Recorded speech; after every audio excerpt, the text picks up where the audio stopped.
Señor les bendiga. Damos gracias a Dios porque podemos reunirnos por medio de esta plataforma, siendo miércoles 26 de mayo del año 2021. Vamos a comenzar con este estudio bíblico, abriendo nuestras Biblias, hermanos, el llamamiento a la adoración que se encuentra en el libro de los Salmos, en el capítulo 100, amados hermanos. Vamos a leer todos juntos. Amén. Y la palabra de nuestro Dios dice así: Cantad alegres a Dios, habitantes de toda la tierra. Servid a Jehová con alegría, venid ante su presencia con regocijo. Reconoced que Jehová es Dios, Él nos hizo y no nosotros a nosotros mismos. Pueblos suyos somos y ovejas de su prado. Entrad por sus puertas con acción de gracias, por sus atrios con alabanza. Alabadle, bendecid su nombre, porque Jehová es bueno, para siempre es su misericordia y su verdad por todas las generaciones. Amén. Asimismo vamos a orar, hermanos, que sea Dios el que dirija este culto. Amén.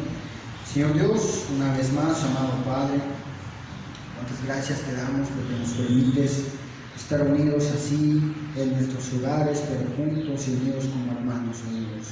Permítenos, amado Dios, alabarte, adorarte con estas alabanzas, con lo que vamos a escuchar, Dios, que el único fin sea glorificar tu nombre, amado Dios. Recibe toda la gloria, amado Dios, recibe este culto que vamos a tener, que es para tu pueblo, Padre. Gracias por todo lo que nos das, Señor. Te damos gracias y te ofrecemos todo esto en el nombre glorioso de tu Hijo amado, Cristo Jesús. Amén. Hermanos, buenas tardes. Vamos a entonar 3 himnos para la honra y gloria de nuestro Dios. Les invito a que en casita también nos acompañen cantando. El primero es el 256, himno 256, venid, cantad de gozo en plenitud. Himno 256.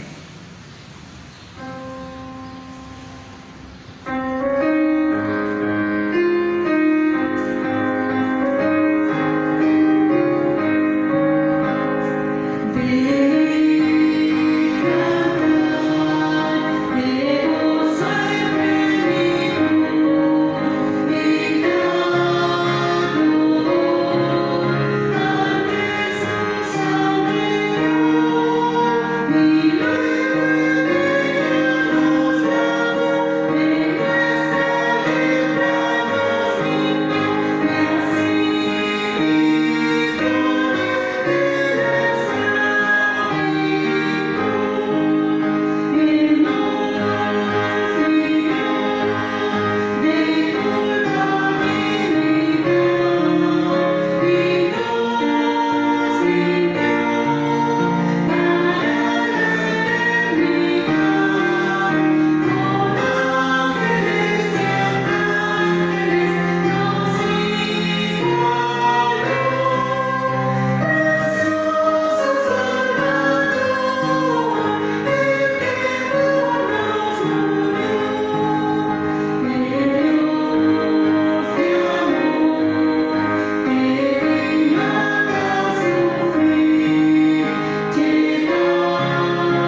invito a que ahora busquen el número 317.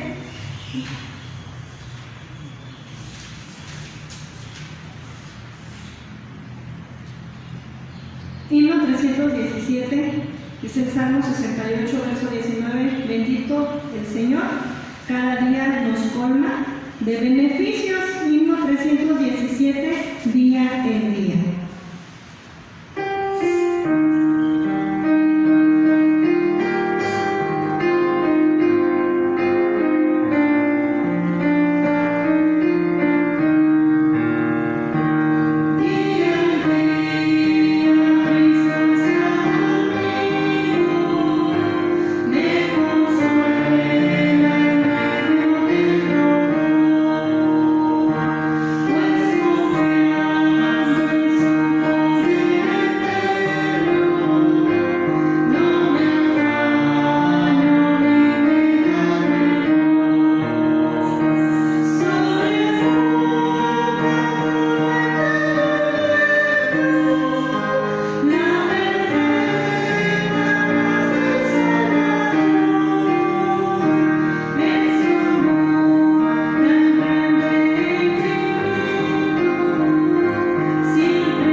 Al estar aquí,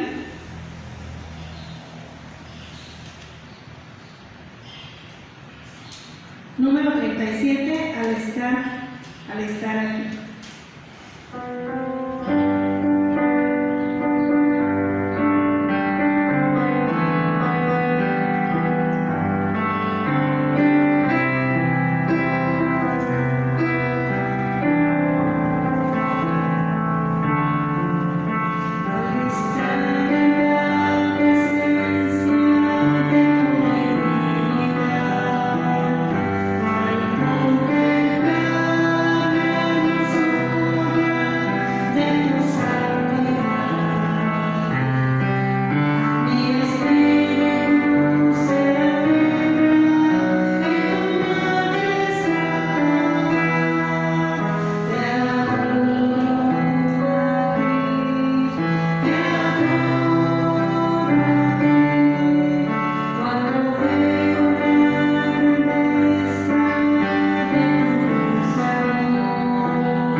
hermanos, vamos a continuar nuestro culto de estudio bíblico en esta tarde con el estudio.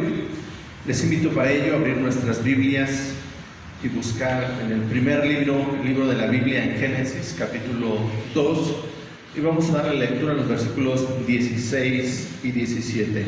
Génesis 2, versículos 16 y 17, y dice así: Y mandó Jehová Dios al hombre diciendo: De todo árbol del huerto podrás comer, mas del árbol de la ciencia del bien y del mal no comerás, porque el día que de él comieres, ciertamente morirás. Vamos a orar. Padre, te damos gracias por tu palabra en esta hora, Señor. Háblanos, te lo pedimos, te lo rogamos en el nombre de Jesús. Amén. Continuamos con nuestro estudio en esta hora, y vamos a ver acerca del libre albedrío. ¿Sí? Cuando hablamos del libre albedrío, es un tema muy controversial, el libre albedrío, ¿sí? Muy controversial, porque nos habla de una libertad que Dios ha dado al hombre, pero hay muchos que dicen el hombre no tiene libertad, es un esclavo. ¿Sí? Pero vamos a ver el libre albedrío en diferentes estados. Primeramente en el estado de inocencia, en el estado de pecado hereditario, que es ese tiempo, y vamos a ver el estado de gracia y en el estado de la eternidad. ¿Sí? En el estado de inocencia, cuando Dios creó al hombre, vimos que Dios creó al hombre perfectos, ¿sí? Y lo hemos estado viendo, que Dios creó al hombre perfecto con la voluntad de obedecer, pero también de desobedecer. Pensando en Génesis, cuando Dios establece al hombre en el huerto y le dice: de todo podrás comer, menos del árbol del conocimiento de la ciencia del bien y del mal. Cuando el hombre estaba en ese estado de inocencia, era perfecto, ¿sí? Capaz de obedecer la ley de Dios o la voluntad de Dios. En ese tiempo no había ley, solamente estaba el mandamiento: no comas de eso. Estaba el pacto de obras: haz esto y vivirás, ¿sí? Así que en ese estado Dios le dio la capacidad al hombre de obedecer perfectamente la ley, pero lo hizo de tal manera o de tal forma que también susceptible a desobedecer, ¿sí? Si Dios no hubiera creado al hombre con esa capacidad de obedecer y desobedecer, Dios no hubiera puesto una regla o un mandamiento. ¿Sí me explico? Si Dios hubiera sabido, Dios hubiera creado al hombre incapaz de fallar, Dios no le hubiera establecido ninguna regla, ¿sí? No le hubiera establecido algo que tuviera que hacer para tomar una decisión, pero Dios sabía que el hombre iba a fallar en esa decisión. Y no sé, les decimos el domingo pasado o el miércoles pasado, el día lunes, que estábamos viendo acerca de la predestinación, que Dios, desde antes de crear al mundo, Dios ya sabía que el hombre iba a desobedecer. En esa libertad que tenía, en ese libre albedrío que tenía, iba a desobedecer, ¿sí? Por eso cuando el hombre desobedece, y vemos la primera promesa mesiánica en Génesis 3:15, esa promesa mesiánica no fue un plan B, porque Dios sabía de antemano que el hombre ya iba a pecar. Así que antes de crear todo, Dios ya tenía todo planeado. Así que Dios no está improvisando algo hoy en día. No, Dios ya lo tiene todo, digámoslo así, fríamente calculado, ¿sí? No está haciendo prácticamente Dios nada, o un plan B, o arreglando nada, porque Dios ya lo tiene todo, ¿sí? Así que Dios creó al hombre perfecto, ¿sí? A su imagen, a imagen de Dios los creó, seres perfectos, pero con la posibilidad de pecar. Cuando ellos pecan, son echados del huerto. Pero ahora, ¿perdieron esa libertad Adán y Eva? ¿La perdieron o siguen con esa libertad, ese libre albedrío. Dice en la primera sección, Dios ha dotado a la voluntad del hombre con aquella libertad natural que no es forzada ni determinada hacia el bien o hacia el mal por ninguna necesidad absoluta de la naturaleza. Así que Dios creó al hombre con una libertad natural, no condicionada a. ¿Sí? Pero en esa libertad, imagínense si Dios, ¿qué pasó después de la caída del hombre? El hombre perdió su derecho o su libre albedrío. Sí, hay quien dice, bueno, el hombre no tiene libre albedrío. Todo lo que hace es porque Dios lo ha determinado. Y eso nos lleva a pensar que Dios es el autor del pecado, porque lleva al hombre a pecar, y eso es imposible. ¿Sí? Solo que Dios le dio libre albedrío a los hombres perfectos, aún en el pecado hereditario. Esa libertad sigue ahí, porque Dios ha dicho: pongo delante de ustedes el bien y el mal, la maldición y la bendición, escojan. Le ha puesto al hombre que tiene que tomar decisiones, ¿sí? Pero muchas veces en esas decisiones que le permite al hombre, él se adelanta para cumplir sus propósitos. Por ejemplo, en el caso de José, sus hermanos habían determinado que matarlo, ¿sí? Habían determinado matarlo. Dios se adelanta para que no lo maten, sino para que cumpla un propósito. Lo lleven esclavo a Egipto y ella cumpla un propósito, ¿sí? Pero Dios permitió que sus hermanos libremente se enojaran, tuvieran celo de José y quisieran matarlo. ¿Qué hizo Dios? Solamente le libró de morir, ¿sí? Cuando lo echan a la cisterna, al pozo, estaba seco. Tal vez si hubiera tenido agua se hubiera ahogado y no se hubiera cumplido un propósito.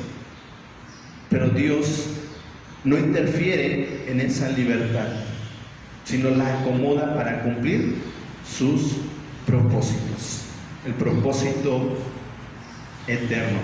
Dice la sección 2, el hombre en su estado de inocencia tenía libertad y poder para querer y hacer lo que es bueno y agradable a Dios. Sin embargo, era mutable y podía caer de dicho estado, lo cual vemos que sucedió, ¿sí? El hombre cayó de ese estado de perfección, pero no perdió su libertad, sino que esa libertad fue afectada por el pecado. Dice la sección C, el hombre, por su caída a un estado de pecado, ha perdido absolutamente toda capacidad para querer algún bien espiritual que acompañe la salvación. Por tanto, como hombre natural que está enteramente opuesto a ese bien y muerto al pecado, no puede por su propia fuerza convertirse a sí mismo o prepararse para la conversión. ¿Qué estamos viendo? El hombre tiene libertad, pero esa libertad jamás le va a llevar a buscar a Dios. Porque el hombre por naturaleza está inclinado a hacer lo malo, por naturaleza. Sí. Por naturaleza el hombre está inclinado a hacer lo malo. Si en ese estado no pudo obedecer perfectamente, quebrantó esa ley, ahora es mucho más difícil que el hombre pueda cumplir en su libertad lo que Dios quiere. Dice el Señor en su palabra que el hombre natural no puede entender lo que es del Espíritu de Dios. El hombre natural, el hombre que no ha conocido a Cristo, no puede entender las cosas de Dios, porque para él son locura, porque se han de discernir espiritualmente. Así que el hombre no puede tomar una decisión para su bien. El hombre no puede buscar a Dios, ¿sí? Porque su libertad, la libertad que le ha dado Dios, que ha sido afectada por el pecado, le lleva a tomar siempre malas decisiones. Sí, malas decisiones. Y cada vez vemos que el hombre está tomando más malas decisiones. ¿Sí? Cada vez hay más maldad, cada vez hay más pecado, porque en su libertad el hombre hace y deshace. Pero solo que en la gracia común Dios detiene muchas cosas que el hombre quiere lograr. Detiene muchas cosas, pero en su momento las va permitiendo para cumplir sus propósitos. El hombre no puede hacer nada por sí mismo. No puede hacer nada por salvarse. Absolutamente nada. Porque está vencido por el pecado. ¿Sí? Y no puede obedecer esa ley perfecta de Dios. ¿Sí? Y no puede hacer nada por sí mismo. Porque su misma naturaleza le lleva a alejarse, en vez de acercarse a Dios, le lleva a quedar más separado de Dios. ¿Sí? En su libertad lo lleva a tomar malas decisiones. ¿Sí? Así que el hombre en ese pecado hereditario sigue tomando malas decisiones. En su libertad sigue tomando malas decisiones, alejándose más y más de Dios. En la sección D o la sección 4 dice: cuando Dios convierte a un pecador y le traslada al estado de gracia, le libra de su estado de servidumbre natural bajo el pecado, y por su sola gracia lo capacita para querer y obrar libremente lo que es espiritualmente bueno. A pesar de eso, dice, sin embargo, por razones de su corrupción que aún queda, el converso no solo ni perfectamente quiere lo que es bueno, sino que quiere también lo que es malo. Cuando Dios convierte a un pecador, lo traslada a su estado de gracia. Estamos en el estado de gracia. Ahora, en este estado, pensar en esto, cuando pensamos acá, pensamos en Cristo, en la salvación. El hombre tiene libre albedrío, ¿sí? Pero no en todo. Quiero ser claro en esto, pero no en todo, ¿sí? En el caso de la salvación, hay quienes dicen que el hombre sí tiene cosas buenas y él puede elegir hacer lo bueno. Puede elegir aceptar la salvación o recibir la salvación, o no puede. Pero en el caso de la salvación no depende de mi decisión. Ahí sí depende directamente de Dios, que nos llame, que nos elija. Dice Jesús: nadie puede venir a mí si el Padre no lo envía. ¿Sí? En cuestión de la salvación quiero ser claro: nadie de nosotros la busca por naturaleza. Dice Pablo a los Corintios: el hombre natural no puede entender las cosas que son del Espíritu de Dios. No las puede entender. Para él son locura, porque se han de discernir espiritualmente. En el caso de la salvación, hay quienes dicen tenemos un esclavo albedrío, porque no depende de nosotros. Ahí sí depende directamente de Dios. En ese caso no tenemos libre albedrío para tomar esa decisión de ser salvo o no ser salvo. Por eso no depende de que alguien acepte a Cristo, sino de que reciba la gracia de Dios y lo reciba como hijo. ¿Sí? Así que en cuestión de la salvación no hay libre albedrío, no hay libertad. El hombre no tiene la libertad para escoger la salvación. ¿Sí? Eso depende directamente de Dios. Pensando en Jacob y Esaú, ¿sí? Dos hermanos, nacieron de la misma mujer, del mismo linaje, ¿sí? del hijo de la promesa de Isaac. Dice: de ellos dos, dijo Dios, a Jacob amé y a Esaú aborrecí. Uno halló la gracia de Dios y el otro no. ¿Sí? No depende del que quiere ni del que corre, sino de Dios, quien tiene misericordia. ¿Sí? Así que en cuestión de la salvación no hay libre albedrío, y en cuestión de las obras no hay libre albedrío. ¿Sí? En eso Dios nos ha llamado a hacer buenas obras, ¿sí? Pero las hacemos no porque seamos buenos, sino porque fuimos llamados para ello. Pero para que sea una buena obra tiene que ser hecha en el nombre del Señor, para gloria de Él. Es una buena obra, si no, no es una buena obra aún eso que determinamos hacer. Así que el libre albedrío en el estado de gracia. Bien, aun cuando hemos sido regenerados, seguimos conservando esa naturaleza pecaminosa, esa naturaleza corrompida.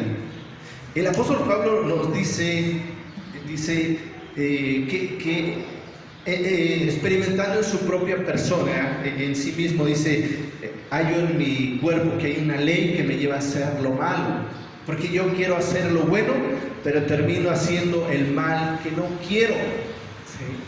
Así que esa libertad que tenemos, ese libre albedrío, aún nos lleva a hacer lo malo. Dice Pablo: termino haciendo lo que yo no quiero, ¿sí?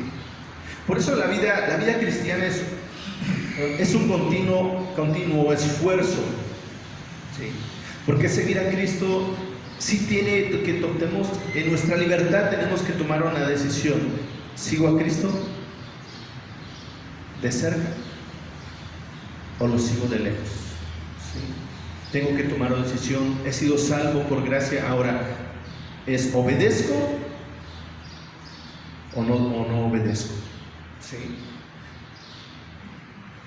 La diferencia es que la gracia de Dios en nosotros nos ayuda a obedecer y a tomar mejores decisiones. Dice la Biblia que Dios es el que produce en nosotros el querer como el hacer por su buena voluntad, ¿sí? Pero todavía seguimos conservando esta carne.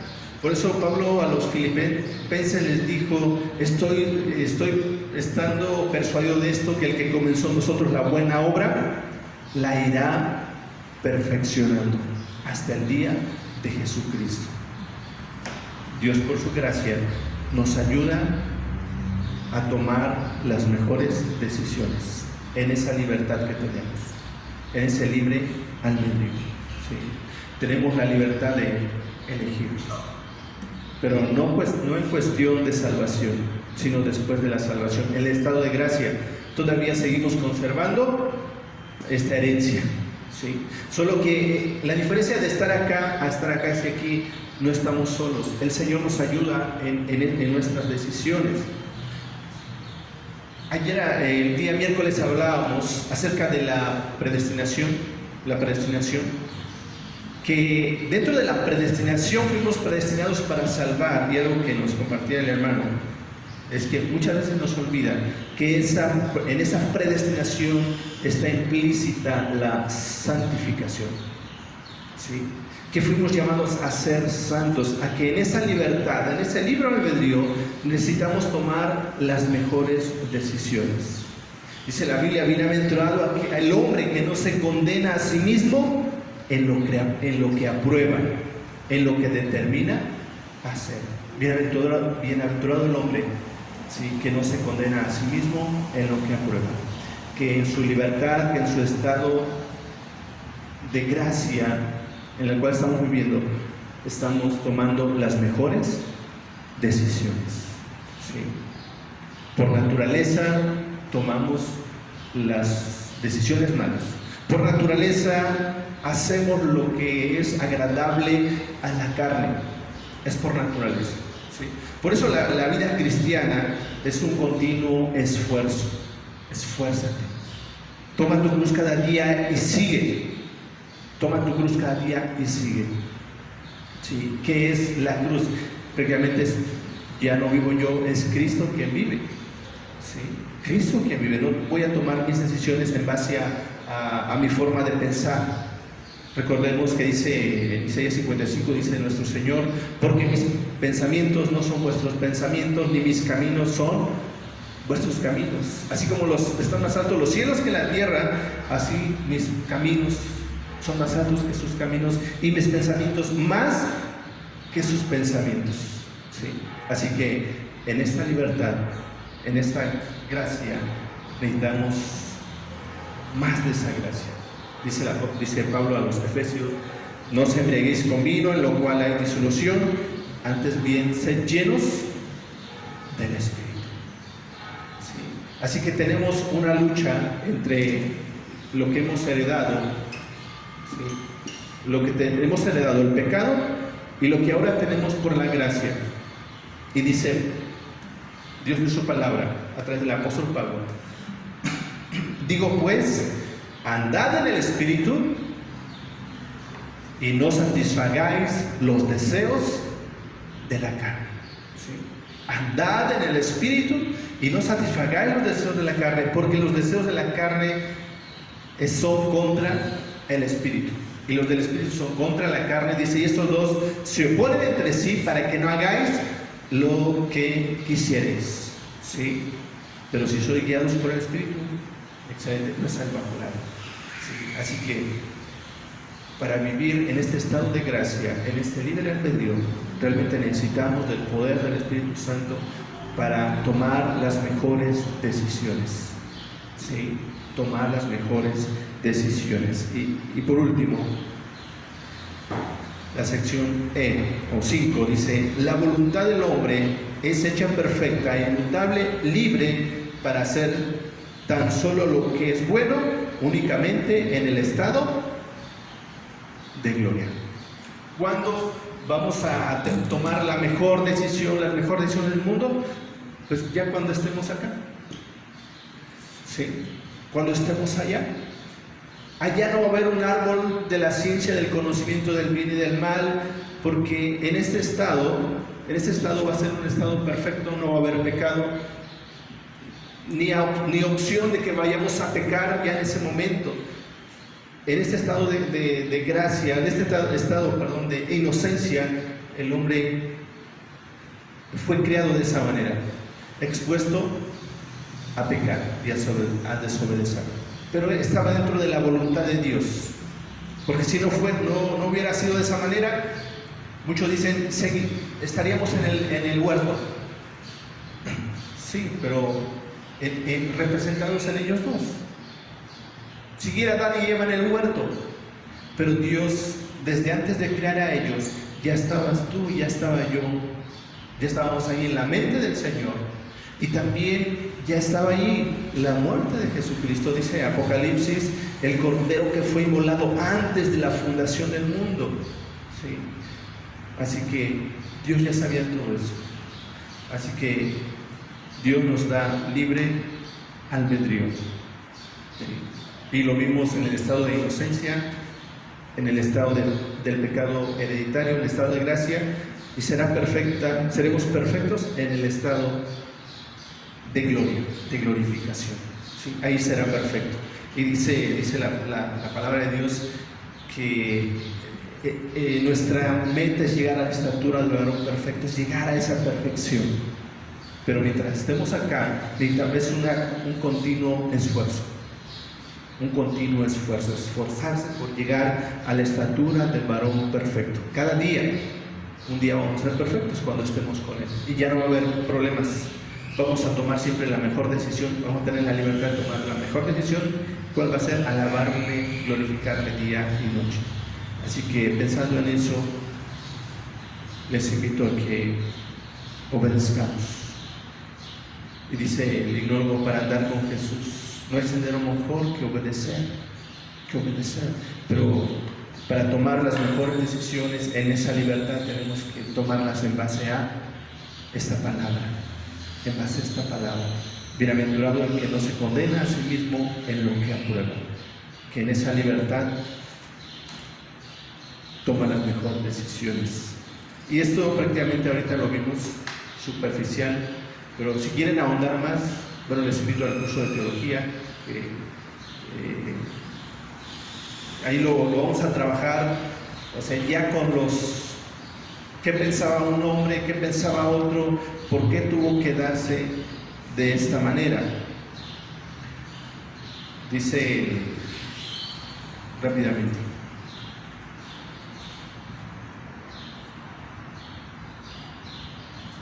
Dice la segunda confesión helvética, hablando de la libre voluntad y otras facultades del hombre, dice así: ¿cómo era el hombre antes de la caída? En esta cuestión, que siempre ha suscitado muchas contiendas, enseñamos que la situación o el modo de ser del hombre hay que considerarlo de manera triple. Por una parte, figura el estado en que el hombre, al principio, antes de la caída, se encontraba. Era incondicionalmente sin mácula y libre, de manera que igualmente podía permanecer en lo bueno, pero también podía decidirse por el mal. El hecho es que se decidió por el mal y con ello se ha encadenado a sí mismo y a la humanidad entera al pecado y a la muerte, como ya antes dijimos. ¿Cómo era el hombre después de la caída? Dice, lo segundo es considerar cómo ha sido el hombre después de la caída. Ciertamente no se vio privado de su entendimiento ni de su voluntad, como si hubiese sido convertido en madera o piedra, pero las facultades mencionadas que el hombre poseía resultaron tan cambiadas y reducidas que ya no logran lo mismo que antes de la caída. Su entendimiento está endurecido y su libre voluntad se halla sujeta, porque no sirve al pecado involuntaria, sino voluntariamente. Ahora, la capacidad de los nacidos de nuevo y hasta qué punto poseen libre albedrío. Termino con esto. Finalmente, hay que examinar si los nacidos de nuevo poseen una libre voluntad y hasta qué punto la poseen. El nacido de nuevo y el Espíritu Santo le ilumina el entendimiento, de modo que es capaz de conocer los misterios y la voluntad de Dios por obra del Espíritu Santo, y la voluntad misma no solamente resulta cambiada, sino que a la vez recibe las facultades necesarias en virtud de las cuales puede, por impulso interior, desear lo bueno y realizarlo.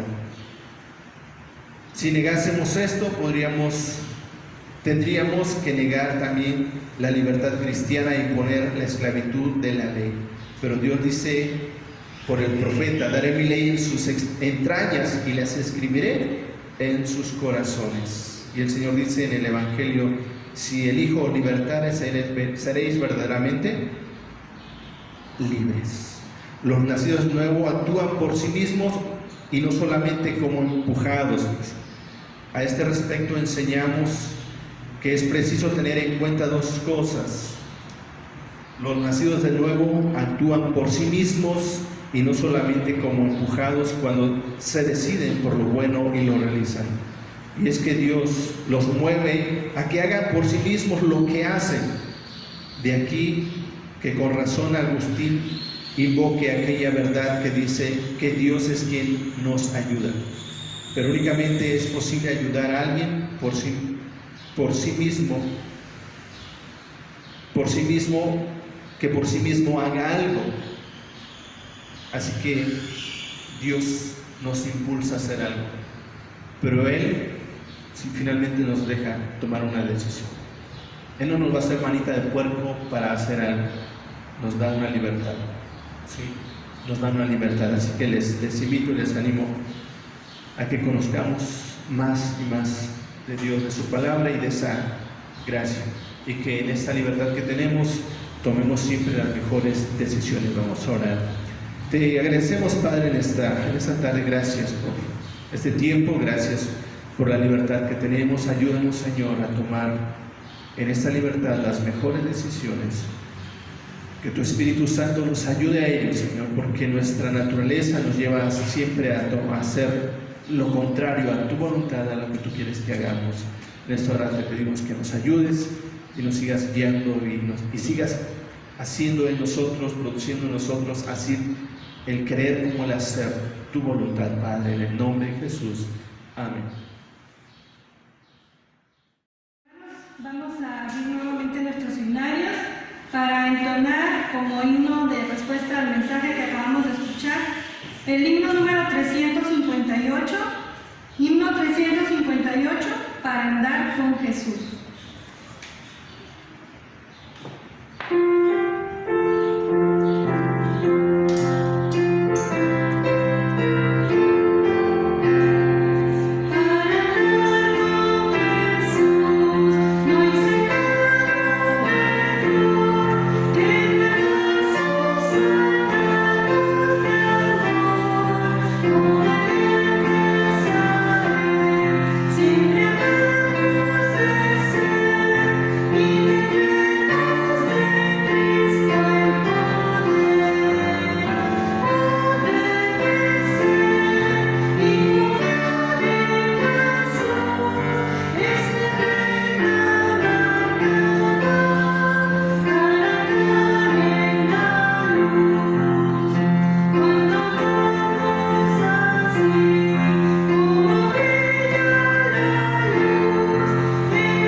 Damos gracias a Dios, amados hermanos, por su palabra, por la guía del pastor. Vamos a continuar adorando a nuestro Dios por medio de las ofrendas. Recordemos que así le adoramos también. Vamos a darle lectura al 2 Corintios, en su capítulo 9, en el versículo 7. La palabra de nuestro Dios dice: cada uno dé como propuso en su corazón, no con tristeza y por necesidad, porque Dios ama al dador alegre. Amén.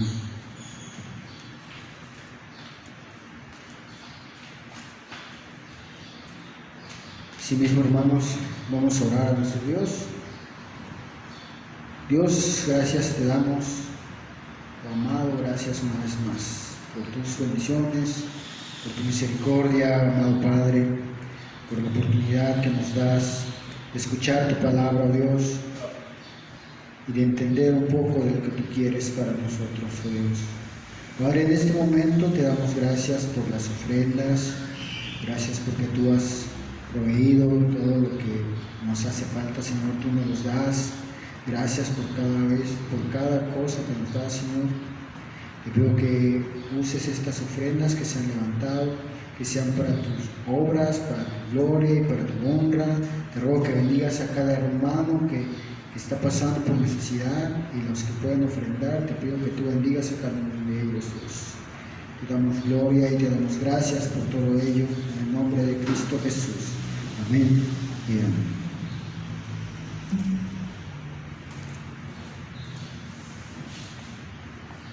Pues vamos a orar. Hemos terminado este tiempo Dios permita, el próximo domingo ya estemos todos acá alabando a nuestro Dios. Si Dios lo permite, ya el próximo miércoles, pero vamos a ver cómo está la situación. Pero por lo mientras les invitamos, les animamos a seguir adelante, a seguir orando, no desmayemos. Dios ha sido fiel porque hasta aquí nos ha guardado, nos ha ayudado y estamos aquí gracias a Dios. Y pues vamos a orar y agradecer a nuestro Dios porque en su voluntad permitió que lleváramos a cabo este culto y que mi amado hermano, amigo que lo estás viendo, tú lo hayas abierto y estés o nos hayas acompañado en esta hora. Vamos a orar.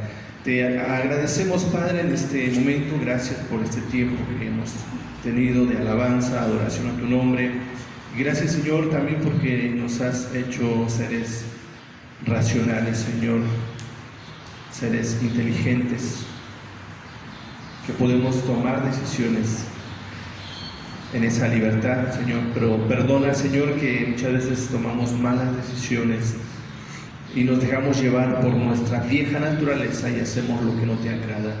Perdónanos y ayúdanos, Señor, a hacer lo que solo a ti te agrada. Padre, nos ponemos en tus manos. Bendice a tu pueblo, bendice a tu iglesia. Y, Señor, gracias porque hasta aquí nos estás perseverando, Señor.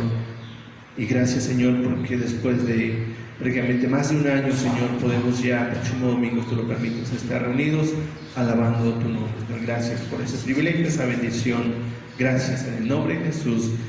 Y ahora, mis amados hermanos, amada iglesia, que la gracia de nuestro Señor y Salvador Jesucristo sea con todos y cada uno de vosotros, con vuestras familias y con todo el pueblo de Dios, ahora y siempre.